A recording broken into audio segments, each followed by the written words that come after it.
Sizdən xahiş edirik ki, xəbərə keçmədən öncə videonu bəyənin və rəy bölməsində fikirlərinizi bildirin. Dünyada və ölkədə baş vermiş ən son xəbərləri bizdən izləyin. Bunun üçün kanala abunə olmağı və bildiriş simvolunu açmağı unutmayın. İndidən təşəkkürlər.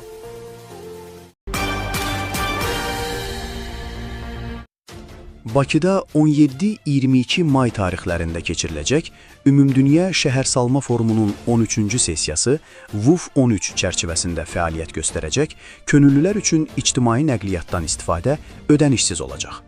Oxu-az reporta istinadən xəbər verir ki, forum müddətində yalnız WUF 13 könüllüləri paytaxtın ictimai nəqliyyat xidmətlərindən pulsuz yararlana biləcəklər. Qərarın tədbir iştirakçılarının hərəkət rahatlığının təmin olunması məqsədi ilə qəbul edildiyi qeyd olunub. Qeyd edək ki, bütün qeydiyyatdan keçmiş WUF 13 iştirakçıları üçün tədbir müddətində Heydər Əliyev Beynəlxalq Aeroportu ilə müəyyən edilmiş şəhər nəqliyyat mərkəzləri arasında xüsusi avtobuslar fəaliyyət göstərəcək. Bununla yanaşı, tədbir məkanına təşkil olunacaq nəqliyyat xidmətləri də ödənişsiz olacaq.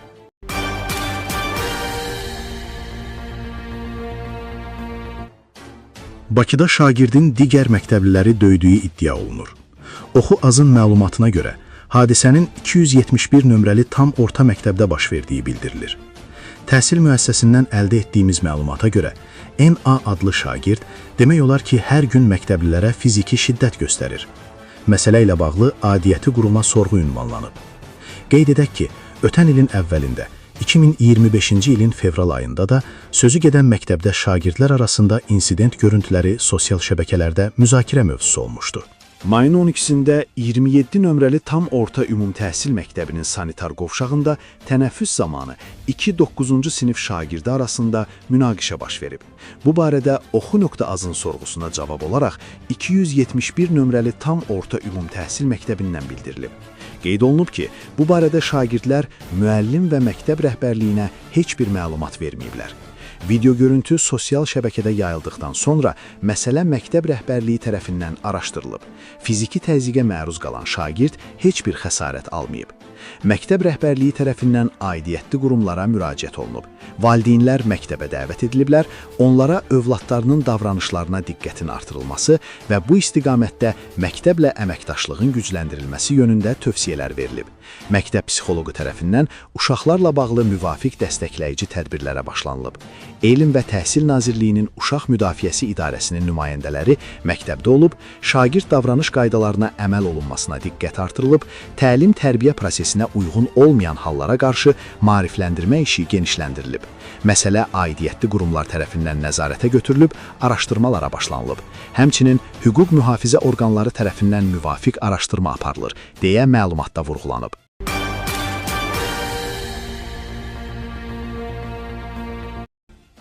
Bu ilin yanvar-aprel aylarında pensiya ödənişlərinə ötən ilin müvafiq dövrünə nisbətən 10%, 248 milyon manat çox olmaqla 2 milyard 608 milyon manat vəsait yönəldilib.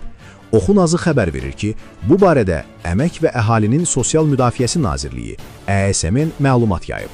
Bildirilib ki, cari ilin əvvəlindən pensiyalar 9,3% indeksləşdirilərək artırılıb və 1 may 2026-cı il tarixə pensiyalar orta aylıq məbləği ötən ilin müvafiq dövrünə nisbətən 10% artaraq 594 manata, o cümlədən yaşa görə orta aylıq pensiyanın məbləği 632 manata çatıb. Qeyd olunub ki, yanvar-aprel ayları ərzində 15 min elektron pensiya təyinatına başlandığı 2019-cu ilin əvvəlindən isə 193 min pensiya təyinatı e-sistem üzərindən proaktiv qaydada həyata keçirilib.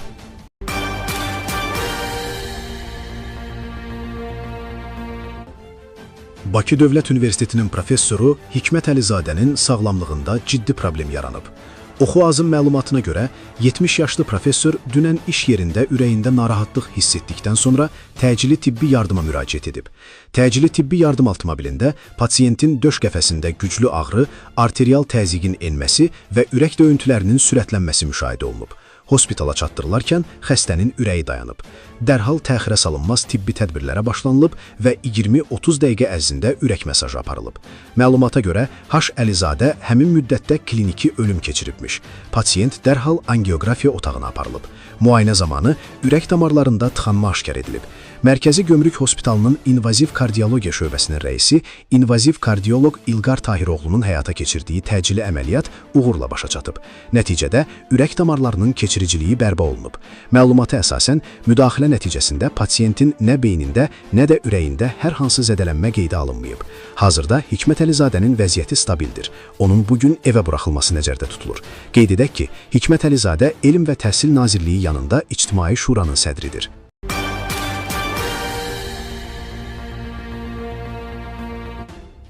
Bakı Metropoliteni QİSÇİ-nin yenidən təşkili ilə bağlı normativ hüquqi aktların uyğunlaşdırılması prosesi başlanıb.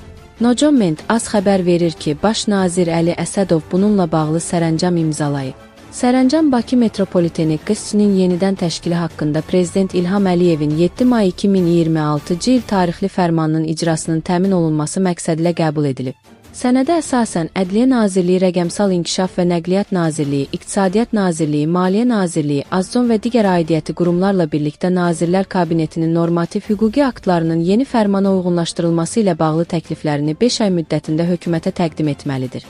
Mərkəzi icra hakimiyyəti orqanlarına isə 4 ay ərzində öz səlahiyyətləri çərçivəsində normativ sənədlərin uyğunlaşdırılması tapşırılıb. Aidiyyəti qurumlar görülən işlər barədə Ədliyyə Nazirliyinə və zərurət yarandıqda Nazirlər Kabinetinə məlumat verməlidirlər. Bundan əlavə, Ədliyyə Nazirliyi normativ hüquqi aktların Prezident fərmanına uyğunlaşdırılmasını təmin etməli və 6 ay müddətində Nazirlər Kabinetinə hesabat təqdim etməlidir. Sərəncamın icrasına Nəzarət Nazirlər Kabineti aparatının Hüquq və Qanunvericilik şöbəsinə həvalə olunub.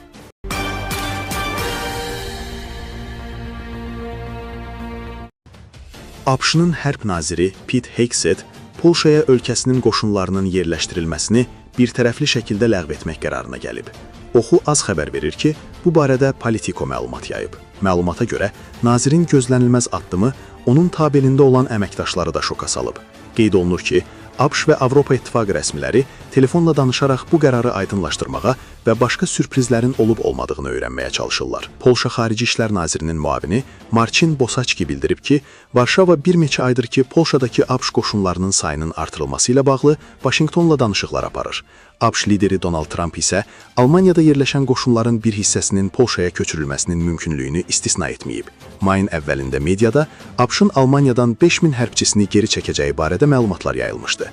Pentagon məlumatı təsdiqləyərək qərarın Avropadakı güc balansının qiymətləndirilməsinə əsaslandığını bildirmişdi.